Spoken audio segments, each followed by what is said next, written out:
Okay, so we had been talking about Whitaker's five kingdom classification. So basically, we would be discussing that what were the characters on the basis of what the five kingdoms were actually created. What were the characters on the basis of which the organisms were divided into the five kingdoms. Okay, so we would not be going in much detail, but we would be covering the overview part. So if we talk about the cell type in Monera, the cell type would be prokaryotic,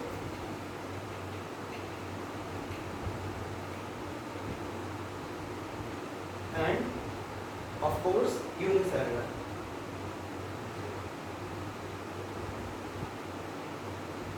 Now you are very well aware of the term prokaryotic. Prokaryotic basically accounts for the organisms which have not got any sort of developed nucleus, or basically the nucleus is without any sort of nuclear membrane. It is naked. It is not having advanced, or you can say it is not having membrane bound organelles. It is just, you can say, incipient or primitive sort of cell with a primitive nucleus. Okay. Then unicellular, of course. So this particular kingdom would include the bacteria because they are prokaryotic, and of course unicellular. Then if we talk about protista, the cell type becomes eukaryotic.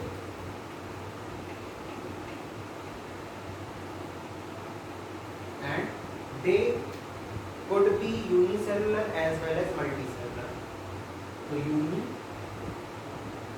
and multi. What type of organisms we will find over here? In fungi, the cell type again is eukaryotic. Again, unicellular as well as multicellular. I'm just using the abbreviations. In Plantae, again eukaryotic.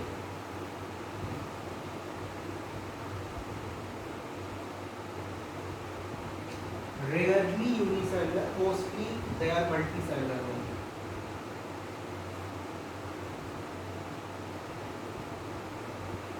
Animalia, of course, eukaryotic and multicellular. Okay. Now, if we talk about the nucleus, as we discussed, Monera is not having a well-developed nucleus. So, the nucleus is not having any sort of nuclear membrane, and it is containing the naked DNA, which is actually carrying the genetic information. Okay. So, the nucleus is not well-developed, or you can say it is present in the form of nucleoid. In prokaryotes, or basically in the kingdom Monera, we use the term nucleoid, because the nucleus is not so advanced. It is not covered by any sort of nuclear membrane. Okay, so nucleoid present, or you can say not well developed. Okay, because the nuclear membrane is absent. Then in Protista, well developed. Same way in fungi it is well developed. Plantae well developed. In Animalia, well developed. Because from Protista, fungi, Plantae and Animalia, you would find the nucleus is having a proper nuclear membrane, and it is also containing nucleolus within it. Okay. Then if we talk about mitochondria, it is absent in Monera. It is present in Protista mostly, but not always. Then in fungi, it is present. In Plantae, it is present. In Animalia also it is present. If we talk about chloroplasts, so chloroplasts are absent in Monera. Now, there are certain other alternatives to chloroplasts, because when we would talk about the mode of nutrition, you would find that some of the monerans are actually photosynthetic. So, for photosynthesis to happen, chloroplast should have been there. But chloroplast is mostly absent in Monera. But an alternative form of that particular chloroplast may or may not be present in certain monerans, that is called as phycobilisomes. अब ये जो phycobilisomes है, ये actually when you would study the classification system in botany at the level of BSc, then you would come across it in detail. Phycobilizones, phycobilin, then phycoerythrin and other pigments which it contains, the various proteins. So phycobilizones can be present, and साइनोफाइकोटा में आप botany में पढ़ते हो कि वहाँ पे वो present होता है. साइनोफाइसियन जो मेंबर्स हैं माइक्रोसिस्टिस ब्रोयोट्रिकिया, वहाँ पे वो आपको देखने को मिलता है. तो if we talk about chloroplast, it is absent. Of course, in some alternative forms like I talk, phycobilizones could be present. So we would write absent over here. Then in Protista, it may or may not be present.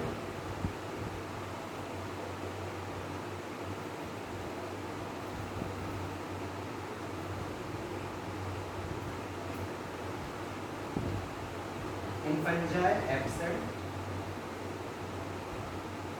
Plants, of course, it is present. In animals, it is absent.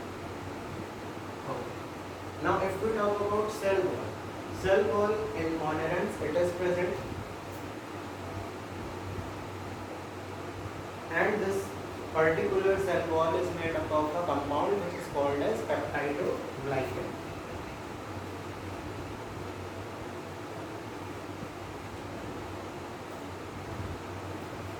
Okay, then if in case of Protista we talk, Protistans may or may not have a cell wall. We rather call it as cell envelope over there, or a more you can say refined term we use in case of Protistants, and that term is pellicle. So cell wall may or may not be present, and if it is present, it is present in the form of pellicle. Okay. In fungi, the cell wall is there, and this cell wall is made up of chitin.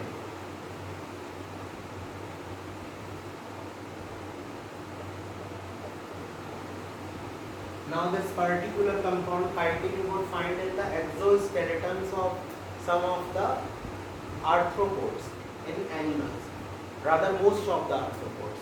Okay. But over here we are just talking about the cell wall. So the cell wall is made up of this particular compound which is chitin. So the cell wall in case of fungi is made up of chitin. Now this particular compound chitin makes a lot of questions in the entrance exams. The chitin से बनी हुई cell wall किसमें होती है, या fungi में cell wall किससे बनी हुई होती है. तो this sort of questions do come. Okay.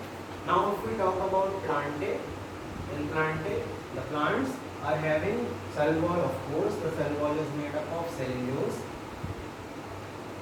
or hemicellulose. Okay.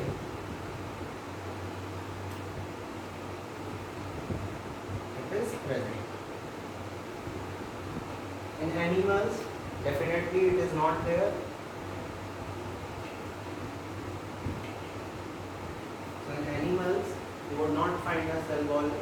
In an animal cell, you would not find a cell wall. In Protistans, we didn't mention the compound. If there is a question what compound this pellicle or cell wall is made up of, you can write glycans, glycans linked with certain sort of proteins.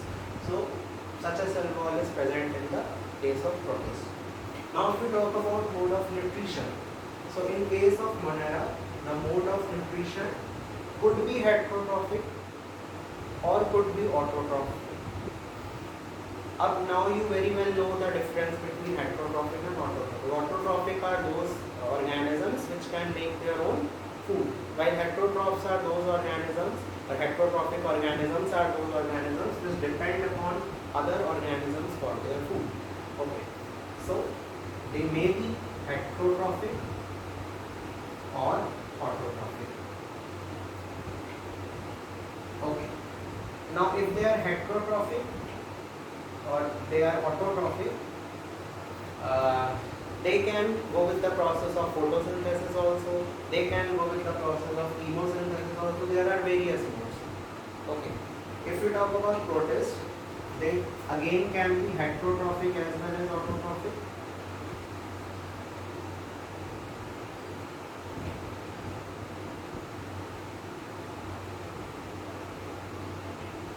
Fungi is again it is heterotrophic, and a special sort of you can say nutrition that is saprotrophic is also found there.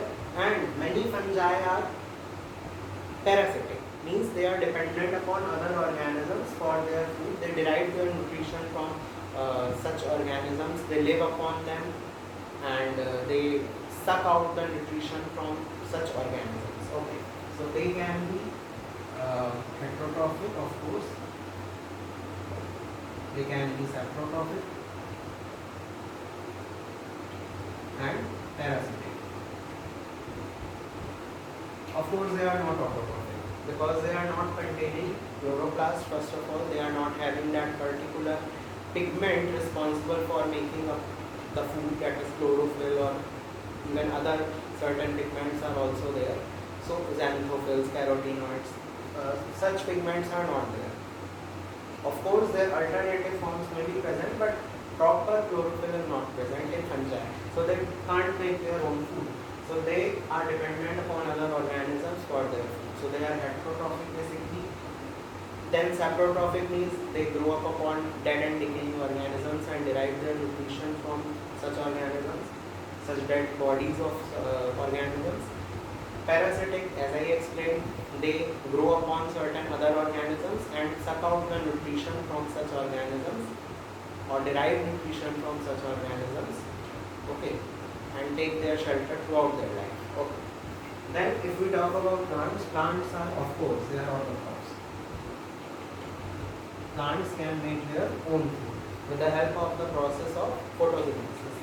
Then if we talk about animalia, they are heterotrophs. Okay. Now motility. Motility or movement, or one more term comes, that is locomotion. Now locomotion means when the organism is actually changing its position. It is moving from one particular position to another position.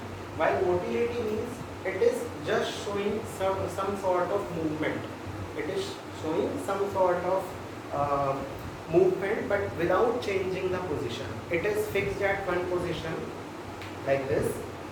It is not moving from that position, but it can tilt its body. It can, if it is having some structures, it can move those structures, but it is not changing the position. While locomotion means if it is at this particular position and it is moving from this place to this and so on, like we do. So that is locomotion. We are actually changing our position by moving. And motility means, or movement rather, means that just some of the body parts are moving or showing some sort of movement, and there is no actual locomotion happening, there is no actual change in position happening. So if we talk about motility or locomotion both, so there are some structures which are responsible. So in case of Monera, flagella could be there. Even in some cases, cilia could also be there. Okay. So flagella, cilia, and one more structure which also helps them to attach over a surface, that is actually villi. That can be present in monotrans. If we talk about Protista, cilia is the major structure which is helping in the locomotion of movement. Along with that, flagella could also be present.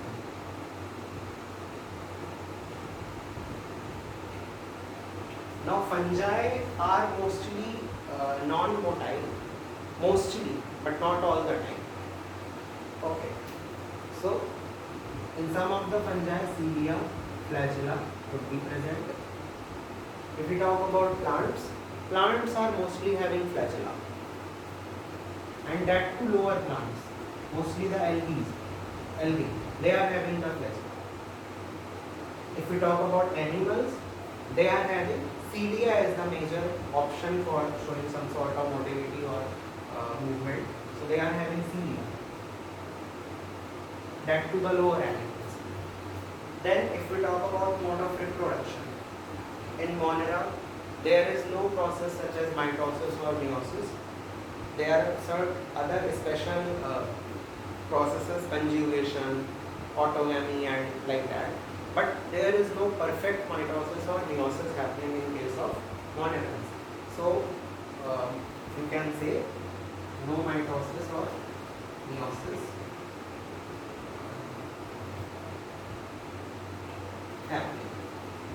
Okay. In case of Protista, meiosis is there.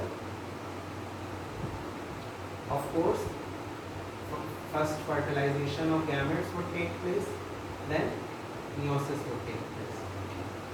Again, fertilization plus meiosis in fungi. In Plantae, again fertilization plus meiosis.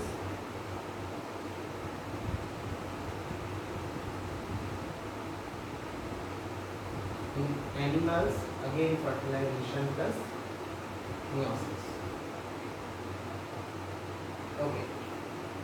So these were some of the characters on the basis of which the five kingdoms were made, or the organisms were divided into these five particular kingdoms. Now if we talk about examples, monerans के जो best examples हो सकते हैं उसमें आप bacteria लिख सकते हो. बैक्टीरिया सबसे बेस्ट एग्जाम्पल्स है, सारे बैक्टीरिया मोनेरा के मेंबर्स हो जाते हैं. तो बैक्टीरिया आ जाएंगे, Escherichia coli, salmonella, streptococcus, Vibrio cholerae, any bacteria, कोई भी आप जो नेम डालना चाहो वो आप डाल सकते हो. प्रोटिस्टा में paramecium, ब्यूग्रीना, these are some of the basic examples. Amoeba, of course. If we talk about fungi, fungi में आपके बेस्ट एग्जाम्पल्स हो जाएंगे जो सबसे कॉमन है, ईस्ट, जो आप ज़्यादातर पढ़ते हो, तो सैक्रोमाइसिस सेरेटिसी, देन न्यूकर, ओस्ट्रीलैगो, ये कुछ एग्जाम्पल्स हो सकते हैं. प्लांटे में अगर हम बात करें तो लोअर प्लांट्स में क्लेमाइडोमोनास, देन ब्रायोफाइट्स में एंथोसिरोस, पोगोनेटम, देन हायर जो हमारे प्लांट्स हैं उनमें कोई भी आप ले सकते हो, मैंगीफेरा, मैंगो, रोज़ा इंडिका, रोज, ये सब कोई भी एग्जाम्पल्स एक दो डाल सकते हो. एनिमेलिया में अगेन हम अपना खुद का example, Homo sapiens, sapiens, numerous, whatever you want to be, you can, सिटाबुला, पैंथ्रारियो, so all these are the examples. So this was the basic five kingdom classification which was given by R.H. Whitaker in 1969, and this was a more elaborative classification. This was having a more detailed reason for actually putting the organisms into five different kingdoms. It was having a clarity which was quite less in the previous classifications. So this is all about the five kingdom classification. In the next class we would be seeing a detailed classification of the animal kingdom. Okay. Till then, bye bye.